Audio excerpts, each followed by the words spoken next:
अस्सलाम वालेकुम everyone, welcome back to Green Tech Solar Pakistan. यार फवाद, अगर एज अ कंज्यूमर मैं एक सवाल पूछूं कि मेरे पास दो ऑप्शंस अवेलेबल हैं, एक Trina N type bifacial 595 watt में जो भी ठीक है, हाँ। दूसरा ऑप्शन मेरे पास है जिंको एन टाइप मोनोफेशियल में 580 वॉट में अवेलेबल है।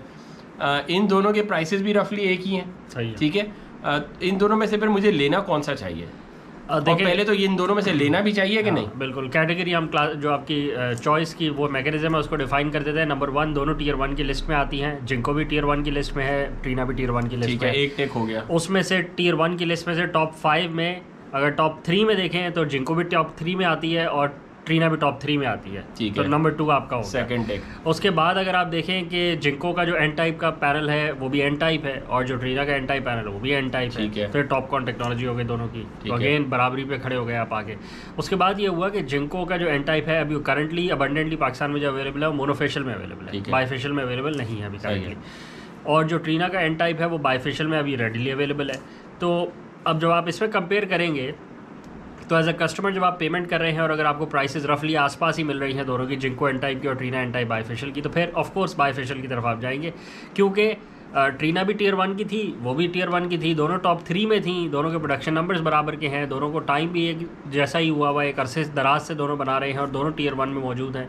और उसके बाद दोनों का जो पैनल है वो भी एन टाइप का है और एक का मोनोफेशियल और एक का बाईफेशियल है। बस यहाँ आगे फ़र्क निकला है और प्राइस में भी आपको पाकिस्तान में जो मिल रही है उसमें कोई खास फ़र्क नहीं दिख रहा। तो ऑफकोर्स फिर आप ज़्यादा टेक्नोलॉजी की तरफ जाएँ, क्योंकि बाईफेशियल को जब आप सही तरीके से इंस्टॉल करते हैं तो आपको 3 से 5% के दरमियान एफिशिएंसी में इजाफा मिलता है।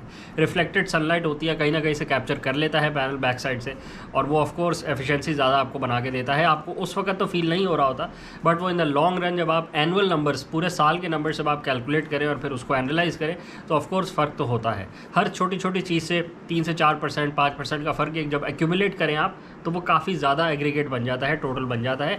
अगर आप बाईफेशियल से 4% एक्स्ट्रा ले रहे हैं, फिर आप सफाई रखने से 4% एक्स्ट्रा ले रहे हैं, फिर आप उसको कूल डाउन करने से 4% एक्स्ट्रा ले रहे हैं, तो जब आप इतनी छोटी छोटी चीज़ें करते हैं तो फिर आप एफिशिएंसी अपने पैनल की बहुत ज़्यादा बढ़ा लेते हैं। और ये आपको उस वक्त नहीं दिख रहा होता, एनुअल नंबर्स में दिख रहा होता है। सालाना जब आप एवरेज टोटल निकालते हैं फिर आपको दिखता है कि हाँ मेरे मॉड्यूल ने ज़्यादा एफिशिएंटली परफॉर्म करा है।